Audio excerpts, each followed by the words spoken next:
Ninjas do they signs, fingers stay up. Hokage for president, put you on mission. They saw what it was, took your position. They got you on ambush, look for the difference like sure you can. I'm the master and student, I heard you playing. With the craft and the movement, they heard you playing. Big stop, boy I got...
Assalamualaikum warahmatullahi wabarakatuh.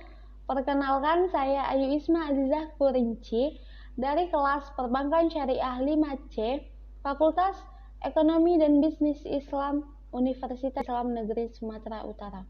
Nah, di sini saya akan mempresentasikan tentang anggaran laba.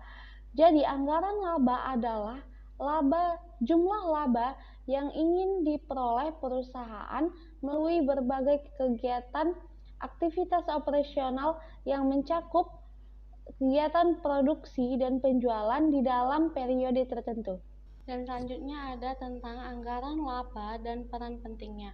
Jadi, secara umum tujuan didirikannya setiap perusahaan itu untuk mendapatkan laba.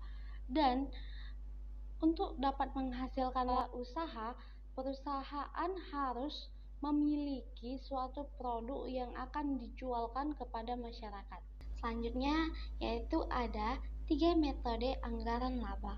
Yang pertama ada metode a posteriori, dan yang kedua ada metode a priori, dan yang ketiga ada metode pragmatis.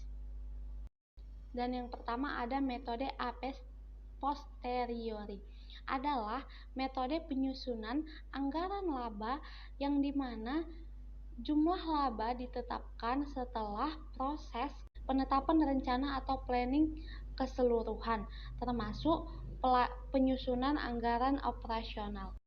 Ini adalah skema dari metode a posteriori, yaitu anggaran penjualan, anggaran produksi, anggaran biaya bahan, anggaran biaya tenaga kerja, anggaran biaya overhead, anggaran biaya operasional, dan yang terakhir ada anggaran laba. Dan proses metode a posteriori yaitu artinya perusahaan tidak menetapkan anggaran laba dari awal penyusunan anggaran, dan tetapi anggaran laba disusun setelah seluruh anggaran operasional ditetapkan, dan laba dianggarkan merupakan hasil akhir dari seluruh anggaran operasional tersebut.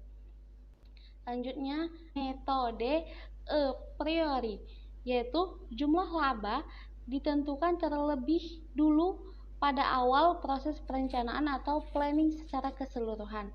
Berdasarkan jumlah laba yang telah ditentukan tersebut, perusahaan membuat anggaran komprehensif. Selanjutnya ada metode a priori, anggaran laba, anggaran penjualan, anggaran produksi, anggaran biaya bahan, anggaran biaya tenaga kerja, anggaran biaya overhead, anggaran biaya operasional. Proses metode a priori. Yang pertama ada laba ditetapkan pada tahap awal proses perencanaan. Dan yang kedua, karena laba terdiri dari komponen penjualan dan biaya, maka ada beberapa alternatif penyusunan anggaran laba, seperti mengubah anggaran penjualan atau volume dan harga. Dan yang selanjutnya ada mengubah anggaran biaya, yaitu atau disebut dengan BB, TKL, BOP. Dan yang ketiga ada mengubah anggaran penjualan dan anggaran biaya sekaligus.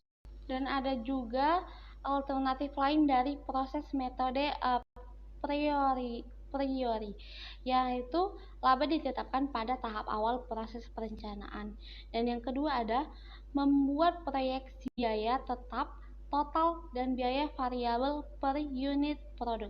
Dan yang ketiga ada menghitung volume penjualan untuk mencapai target laba yang ditetapkan, atau disebut juga dengan rumus titik 4. Nah, jadi selanjutnya itu ada metode pragmatis, yang mana jumlah laba yang direncanakan ditetapkan berdasarkan suatu standar tertentu yang telah teruji secara empiris dan didukung oleh pengalaman. Dan yang kedua, dengan menggunakan suatu tingkat target laba yang diperoleh dari pengalaman, pengharapan, atau perbandingan, pihak manajemen menetapkan standar laba relatif yang dianggap memadai bagi perusahaannya. Dan ini adalah skema dari metode pragmatis, yaitu laba empiris, anggaran penjualan, anggaran produksi, anggaran biaya bahan, anggaran biaya tenaga kerja, anggaran biaya overhead, dan anggaran biaya operasional. Selanjutnya yaitu ada proses metode pragmatis. Yang pertama ada menyusun anggaran laba dengan metode pragmatis dapat dimulai dengan menetapkan laba yang ingin diraih terlebih dahulu, lalu kemudian diikuti dengan menyusun anggaran operasional yang akan berujung pada anggaran laba. Yang kedua ada titik tolak penyusunan anggaran didasarkan pada pengalaman, perbandingan, atau standar tertentu yang dianggap layak bagi perusahaan. Perbedaan pokok ketiga dari metode ini yaitu yang pertama ada, dan perbedaan pokok dari metode pragmatis dan metode posteriori dan metode priori terletak pada titik tolak penyusunan anggaran laba. Dan yang kedua, titik tolak anggaran laba dengan metode posteriori dimulai dengan volume penjualan yang disusul dengan anggaran operasional lainnya. Sedangkan metode pragmatis dan metode posteriori menggunakan jumlah laba yang diinginkan sebagai titik tolak. Berikut adalah format dasar dan contoh anggaran laba.